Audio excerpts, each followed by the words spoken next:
Bueno, entonces yo he recopilado 5 elementos, 5 factores cualitativos que considero relevantes, ¿no? Son 5, en mi opinión. Pueden haber algunos más, pero los más relevantes están resumidos en estos 5 puntos. Y voy a tratar de explicarlos uno a uno. Entonces, el primero es el sector donde está el negocio o donde está la empresa. Algunas empresas tienen varios negocios, ¿no? O sea, como si fueran varias empresas dentro de una sola. Tienen divisiones de negocios. Entonces, el análisis del sector muchas veces no es solo de un sector, sino es de varios sectores, aunque normalmente hay uno que es el más preponderante, ¿no? Pero ese es el primer punto. Entender, analizar y sobre todo sopesar los riesgos y las amenazas de ese sector. ¿Ok? Ese es el primer punto.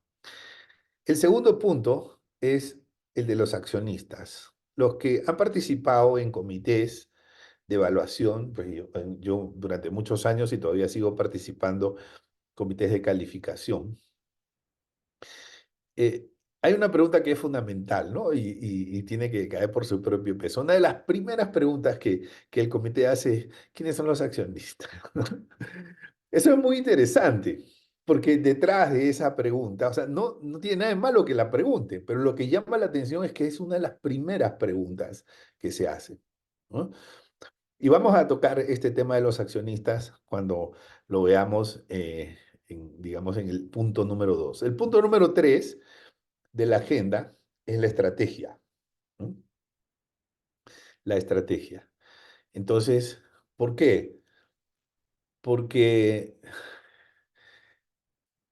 digamos, una empresa puede estar desarrollándose en un sector de alto riesgo, pero con una buena estrategia. Y puede estar eludiendo a todas las amenazas que aparecen en ese sector, y resulta exitosa en un sector que para otras empresas ya resulta desgastado, ya resulta, digamos, poco rentable, pero por la estrategia, esta empresa se mantiene, ¿no? Entonces hay que evaluar eso. Cuarto, la administración, también es otro punto, ¿no? ¿Por qué? Porque esa estrategia, que es el punto 3, tiene que ser implementada por la organización y quienes están como accionistas normalmente no están en el día a día, por eso son accionistas, ¿no? Entonces, puede que haya algunos que sean accionistas y que además estén en la gerencia, pero en esencia lo que evaluamos es la gerencia. ¿Qué aspectos de la gerencia? Lo vamos a ver en el punto 4. Y en el punto 5, la gestión de riesgos. ¿Mm? La gestión de riesgos no vista como una unidad de riesgo, ¿no? Sino más bien como parte acompañante de la cultura preventiva y de la gestión de amenazas que tiene la organización, ¿no? Y ahí hablamos de las auditorías internas, de los sistemas de control, de las auditorías externas, o sea, una serie de elementos que son importantes, ¿no? Del apetito de riesgo que tiene los accionistas, la gerencia, o sea, es un punto, digamos, importante, aunque la entidad y la empresa no tenga un área especializada, porque puede ser incluso una pyme, ¿no? Pero hay pymes que sin tener un área especializada de gestión de riesgos, hacen gestión de riesgos porque gestionan las amenazas del negocio. ¿Ok? Bien, entonces vamos a desarrollar estos 5 puntos de manera muy breve, pero ordenado, uno por uno. Vamos con el primero. Entonces, cuando nosotros hablamos del sector, entonces en el sector, el primer punto aquí, en el sector, es entender el marco legal, ¿no? Es decir, eh, cuáles son las normativas que corresponden a este sector, ¿no? Es entender cuáles son las reglas de juego, ¿no? Normalmente las reglas de juego están delimitadas en un marco legal que puede ser una ley, puede ser un decreto, puede ser un contrato de concesión, en fin, lo que sea. Pero ahí están las reglas de juego, ¿no? Entonces, esas reglas de juego permiten entender el negocio de una mejor manera para irnos al último punto de esta primera parte de la evaluación, que es enumerar y valorar los riesgos del sector. Entonces, una vez que ya entendemos el marco legal, nos vamos a analizar la madurez del sector, ¿no? Entonces, eh, hay sectores que están muy maduros porque, ¿qué significa que ya están muy maduros? Que ya atravesaron más de un ciclo, ¿no? Más de un ciclo, normalmente un ciclo económico de un sector tiene subidas y bajadas, tiene momentos de expansión y tiene momentos de depresión, ¿no? Entonces ya atravesaron más de un ciclo y ya están relativamente maduros. Entonces, eh, por lo tanto, sea cual sea la industria, siempre habrá diversos niveles de madurez. Algunos sectores, por ejemplo, solamente han estado en boom, son relativamente nuevos, entonces no podemos decir que estamos en una situación de madurez, ¿no? Pero cuando han pasado por varios ciclos, es decir, que han tenido depresiones y luego se han recuperado, por ejemplo, el sector construcción, ¿no?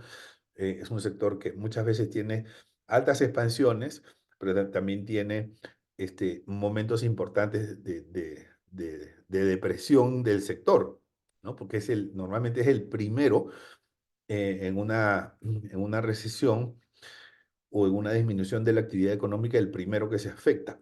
Entonces, este es un segundo punto en donde nosotros tenemos que hacernos esa pregunta en la evaluación: ¿qué tan maduro es el sector? O sea, ¿qué tantas pruebas ha pasado? ¿No? Es como medir la experiencia del sector, algo así. ¿Ok? Em, Así como, o cuántos periodos es como medirle la prueba de estrés, ¿no? Nosotros muchas veces pensamos la prueba de estrés, qué pasa si esto, qué pasa si lo otro, pero ver cuántos momentos y cuántas situaciones de estrés ha atravesado el sector y se ha recuperado, ¿no? Y sobre todo, cómo se ha recuperado. Entonces, eh, para poder establecer un criterio que defina la madurez, puede ser alta, media, baja, como sea, necesitamos entender los ciclos económicos del sector, porque los sectores tienen diferentes ciclos, ¿no? Algunos están afectados por el clima, como el sector eh, generación eléctrica o el sector agrícola, por ejemplo, ¿no? Pero otros no están afectados por el clima, como el sector tecnología o el sector construcción, pero están afectados por otros elementos, ¿no? Bien, y tercero, los riesgos, ¿no? Entonces, si yo les hablo del sector agrícola, entonces yo sé claramente que el sector agrícola tenemos el riesgo de sequía, tenemos el riesgo de plagas, por ejemplo, ¿no? Entonces, son riesgos típicos, son riesgos clásicos del sector. Si hablamos del sector construcción, en el sector construcción hay una, digamos, fuerte dependencia y fuerte interrelación con el crecimiento general de la economía, ¿no? Eh, y, y también con el financiamiento, ¿no? O sea, en la medida que haya financiamiento, el sector construcción va a ir bien. Luego, y digamos, expansión de financiamiento tiene que ver con, evidentemente, tasas de interés bajas, ¿no? Bueno, entonces, el riesgo del sector pesca, ¿no? O sea, riesgos clásicos del sector pesca es, eh, por ejemplo, la etapa de veda, ¿no? Esa puede ser uno. Digamos, dos, el riesgo de clima, un fenómeno del Niño, por ejemplo, que cambia las temperaturas de las aguas y termina afectando el resultado de la producción. Entonces, lo que nosotros tenemos por aquí, ¿no? Es que tenemos que hacer una evaluación del sector, punto número uno, desde el punto de vista de los riesgos. Hacia eso deberíamos nosotros llegar. Hacia eso deberíamos llegar, hacia una evaluación de riesgos. Porque de nada me sirve entender el marco legal del sector, ¿no? Sea cual sea, si no avanzo hasta entender los riesgos, que implica saber cuáles son los riesgos, número uno, y número dos, cuál es el nivel de riesgo. ¿Son riesgos altos? ¿Son riesgos medios o son riesgos bajos. ¿Mm? Bien, entonces ese es el primer punto. Ahí no estamos tocando a la empresa, eso es importante. Ahí no estamos viendo que la empresa está haciendo esto, lo otro. No, no, ahí estamos entendiendo al sector, a todas las empresas que se mueven dentro de ese sector o dentro de ese subsector. En segundo lugar, ¿no? Tenemos los accionistas. Vamos con los accionistas. Pues, ¿qué cosa es importante evaluar, eh, digamos, en el análisis de accionistas? Bueno, primero los antecedentes, ¿no? O sea, los accionistas normalmente no son nuevos en el negocio, es decir, en la actividad económica. Probablemente ahora están en el sector construcción, pero antes de estar en el sector construcción estuvieron en el sector comercio, por ejemplo, o estuvieron en el sector hotelería o el sector de servicios. Entonces, y han dejado algunas huellas. Todos dejan alguna huella, ¿no? Que puede ser buena o no tan buena. O sea, una deuda no tan buena, por ejemplo, puede ser un litigio con un proveedor, con un cliente. Una huella no tan buena puede ser una deuda impaga con un banco que se tuvo que ir a un, digamos, a un arreglo extrajudicial, por ejemplo, ¿no? Ese es digamos, un antecedente que no es bueno. Pero también hay antecedentes buenos, ¿no? Entonces uno tiene que evaluar eh, en qué otras inversiones han participado los accionistas y seguirle un poco el rastro hacia atrás, ¿no? Cómo les ha ido en esas inversiones, ¿ok? En donde ellos han tenido poder de decisión de accionista, porque tener inversiones como accionista, pero ser un minoritario y no influir en decisiones, esa es otra cosa. Bien, entonces, eh, en segundo lugar está el soporte, ¿no? Cuando nosotros hablamos de soporte, no solamente me estoy refiriendo al soporte financiero. De hecho, sí, podemos pensar en soporte financiero. O sea, si los accionistas son una empresa multimillonaria, ¿no? Entonces nosotros podemos decir, miren, ellos tienen una buena capacidad de dar soporte financiero. Ahora, pero eso hay que complementarlo con el tercer punto, que es el compromiso, porque puede que tenga, digamos, como le decimos, músculo el accionista, o que tenga espaldas, como también se dice, pero si no le da el respaldo, y a la hora de la hora dice, yo respondo hasta el patrimonio que puse, entonces, y eso significa bajo nivel de compromiso, entonces no sirve de nada que tenga una alta capacidad financiera el accionista, ¿vale? Bien, entonces tenemos eso, ¿ok? El soporte financiero. Pero el soporte no solamente hay que verlo desde el punto de vista financiero, también tenemos que ver el soporte desde el punto de vista de conocimiento del negocio. O sea, muchas veces el accionista en su proceso de expansión lleva know-how, lleva conocimiento del negocio, lleva metodologías, digamos, o procedimientos eh, operativos para que la empresa gane eficiencia, ¿no? Entonces es un soporte también de know-how, puede ser un soporte tecnológico o puede ser un soporte tecnológico donde la tecnología del accionista se pone a disposición de la empresa, ¿no? Una tecnología que puede ser una plataforma, un software, un hardware o incluso una combinación de tecnología con conocimiento. Perdón, perdón. También podríamos tener en el soporte comercial, porque hay accionistas que por ser una marca global, dan servicios a clientes globales y entonces eso implica un apoyo comercial en algunos países en donde por esa relación que existe entre cliente global y accionista global, soporta o ayuda comercialmente las operaciones de un determinado eh, eh, cliente específico, ¿no? Entonces, eso es el soporte. Y el compromiso es qué tanto el accionista quiere soportar, ¿no? El punto anterior, apoyar, respaldar, ¿no? Ese básicamente es el compromiso, no es lo que se dice, no es lo que aparece en la página web, no son declaraciones públicas, el compromiso es lo que se demuestra. Y para eso es muy importante el primer punto de los antecedentes para poder estudiar cuál fue el comportamiento que tuvieron los accionistas en otras circunstancias parecidas, para poder entender el grado de compromiso. ¿Ok? Muy bien. Luego, eh, el siguiente punto es la estrategia. Entonces, la estrategia, primero, la estrategia nunca es una casualidad.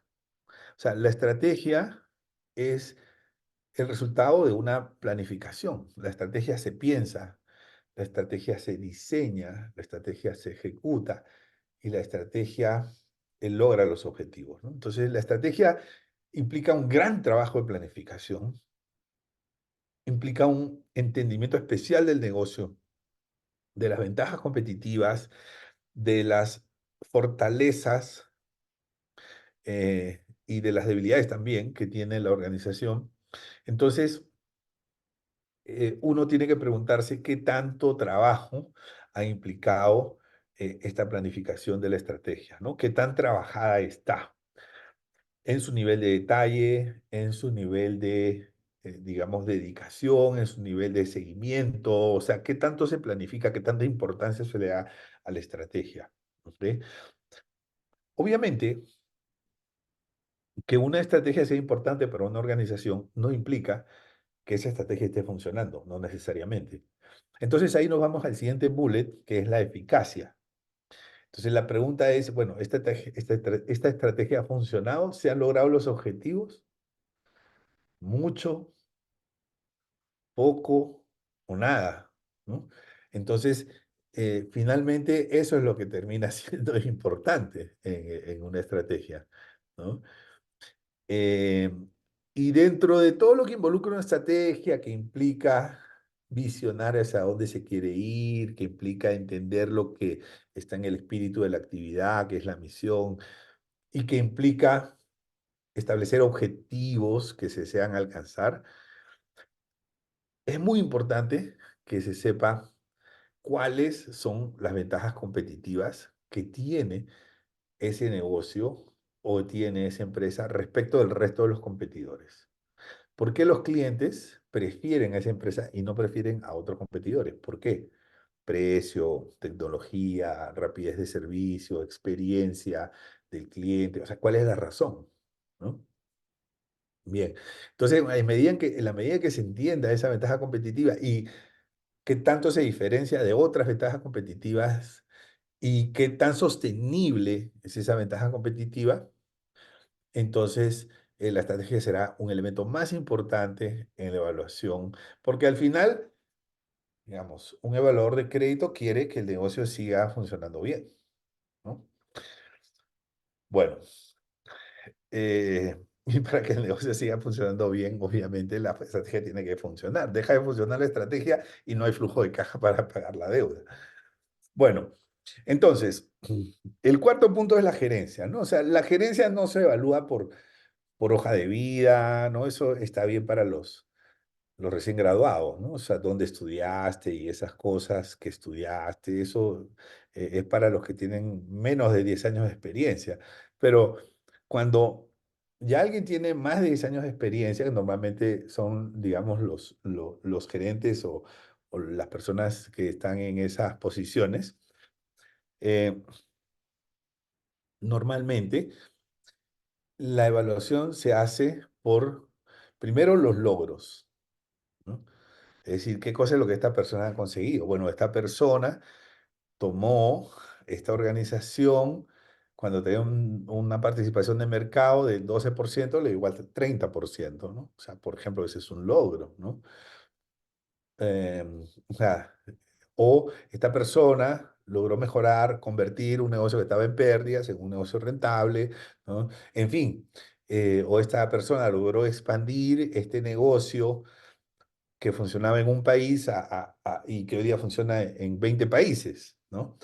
Entonces, eh, eso, para un gerente general y para un gerente de operaciones, entonces las preguntas van específicas a los procesos operativos, ¿no? Cómo han evolucionado y uno va viendo más o menos qué logros se pueden haber, eh, digamos, obtenido.